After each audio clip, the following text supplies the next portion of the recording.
In the know. Good evening, everyone. In the know. Tony Reeves. Fire. Following the news in any way, shape, or form. No shortage of things to talk about. What does it mean? What will it bring? Is this a reality we simply have to accept? Tony Reeves. Fire. Tony Reeves. Let's go ahead and get started. Hey, everyone. Welcome. And thank you for joining me back for another edition of In the Know with Tony Reeves. Let's go ahead and get rocking because you know I'm Tony Reeves, and I want to talk to you about the power and the understanding of what it means to have to culturally adjust.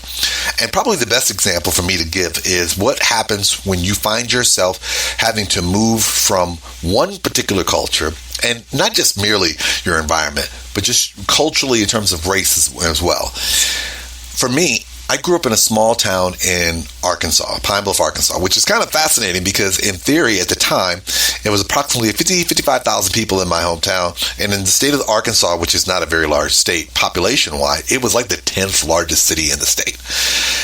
My town was also extremely unique in the fact that in addition to it being 55,000 people, it was if I remember correctly, it was the largest city in the state that had the largest population percentage-wise of black people. It was, literally, the state of Arkansas at the time was like 76% white. Pine Bluff was 76% black, which, of course, I didn't realize until many years later because I couldn't understand why so many of my friends were like, there's black people in Arkansas? I'm like, yeah, but I'm like, I never thought about the fact that my hometown was an anomaly. It's like if I remember correctly, in terms of percentage-wise, now don't get me wrong, there's a few small towns that are predominantly black, but in terms of heavily, densely populated areas, my hometown was the larger percentage. Now, there's a few caveats to that. The University of Arkansas, Pine Bluff, formerly Branch Normal University, formerly Arkansas Agricultural, Mechanical, and Normal University, is the largest historically black college and university in the state of Arkansas. And so you had that there, plus you had a fairly large population of black people in Pine Bluff. So why am I giving that as an example? Well, when I was growing up, I grew up in an environment where there was a large population of people of color. Does that mean you had no exposure to white people? No. Again, no. Remember, like I told you before, the state's 70% white, so you leave Pine Bluff, you're going to run across white people. But the reality is that I grew up in a black church. There was a black university there where I had family members who actually attended that university, and the city was populated heavily by people of color. As a result, my lifestyle and the things that I experienced was predicated around that. In addition, I grew up in a single-parent household. My mom was a school teacher. It was just she and I. So we had that going on. Then, add to the fact that I went to a public school. Public school meaning everyone is open to go to the school, and so we had kids from all different walks of life. One of my closest friends was a white guy from Star City, Arkansas, which was like not too long, about maybe 10 miles down the street. And it was funny because both he and I are kind of same background and so forth. You know, he didn't have a single parent household, but he was raised in a double wide. I was raised in an apartment. You know, it's probably safe to say that I grew up in a rural area, lower income household. Even though my mom was a teacher, I would probably put her lower. I don't know if she wasn't middle class at the time when I was growing up. She probably eventually made it to middle class just because of time and service and so forth in terms of being there. But here I am. I grew up in a rural environment, lower income household, predominantly African American, and kind of a public school system type of environment. So all of my experiences were fairly confined to everything that you would expect with those types of things around you. Now, don't get me wrong, I'm not trying to say that I'm special because there's people who come from different walks of life who often have the same type of situation. But for me, I'm using myself as an example because I want to articulate to people what it means when somebody is removed from that environment. So I got admitted to the University of Tampa. And I will tell you, and I'm usually a big proponent where I tell parents, if your kids are thinking about going to school, please go visit that school at least once. But I didn't. I never asked my mom probably would have. I just didn't ask her. I applied to the school. I didn't apply because it was just this awesome school. I applied because I was trying to impress one of my teachers in high school, and he was sold on this school, and I felt that if I could go there and perform well, that he'd be impressed. That was probably not my best choice, but that's why I went. So you say to yourself, okay, what school was this? This is the University of Tampa. For those of you who've never heard of the University of Tampa, Tampa is a much different beast today than it was back then.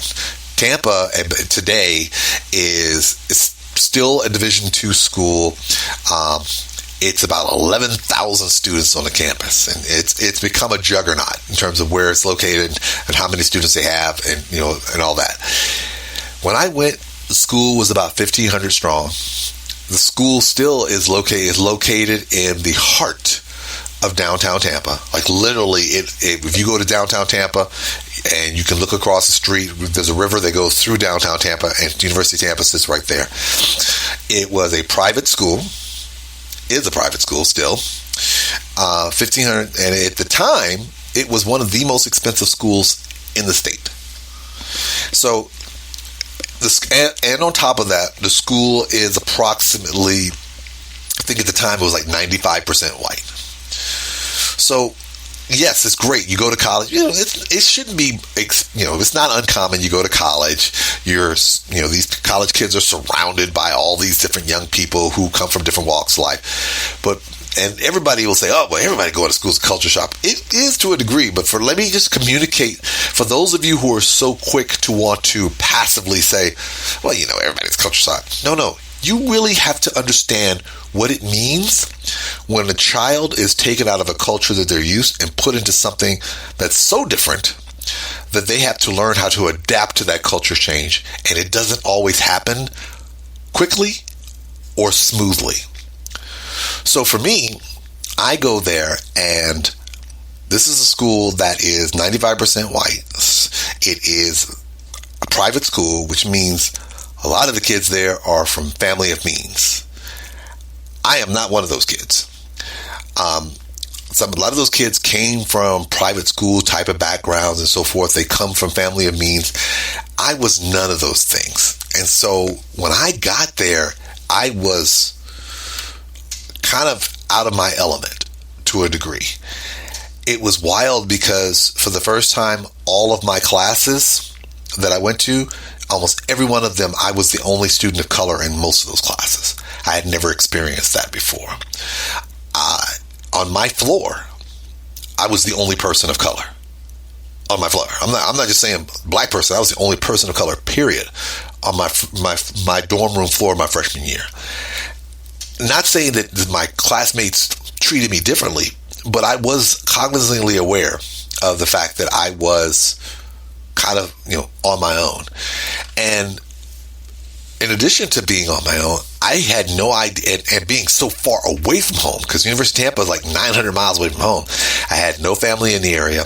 I had no family in the state of Florida. I had no friends in the state of Florida. At this school with kids who came from backgrounds I could not relate to, in an environment where the vast majority of students did not look like me.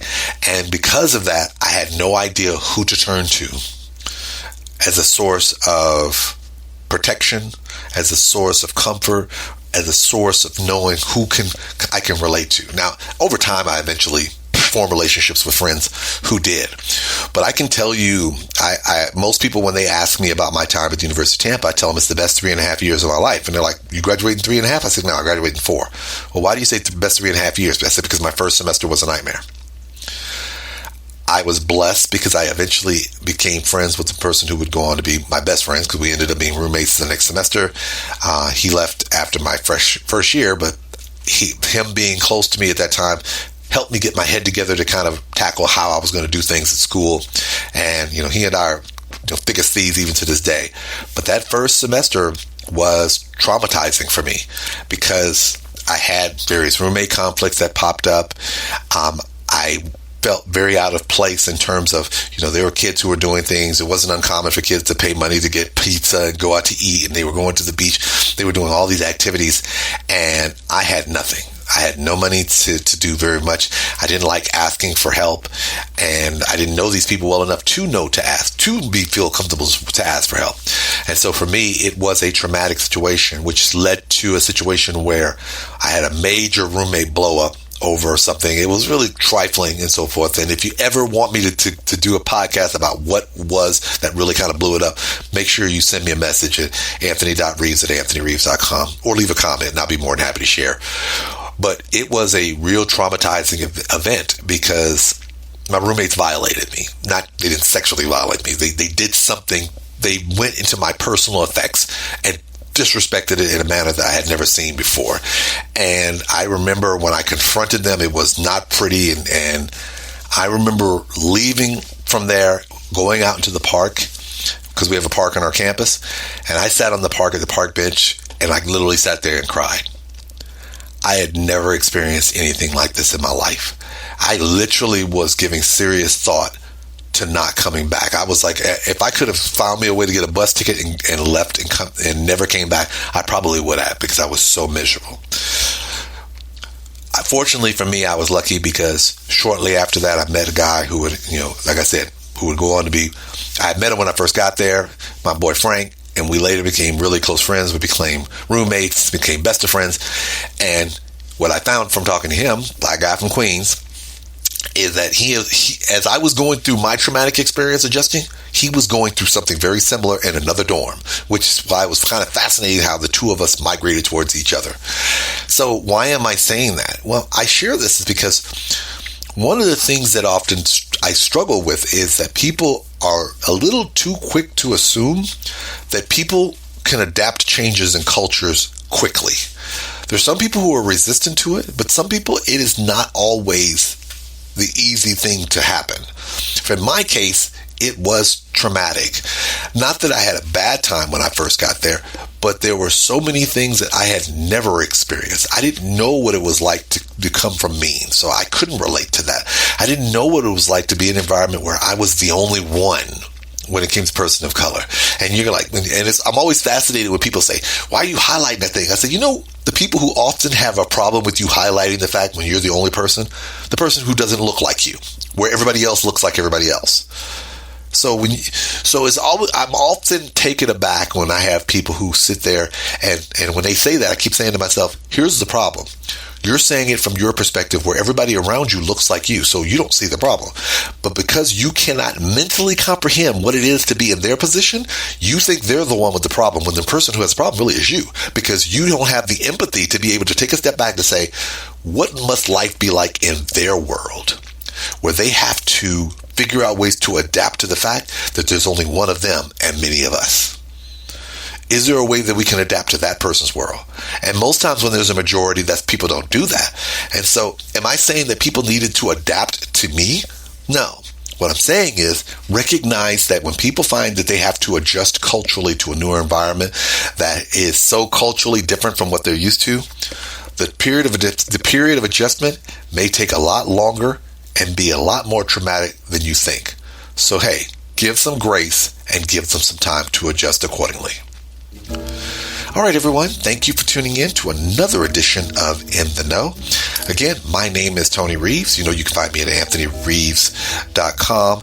And as always, as I end with my question of the day, are you ready for the Anthony Reeves experience?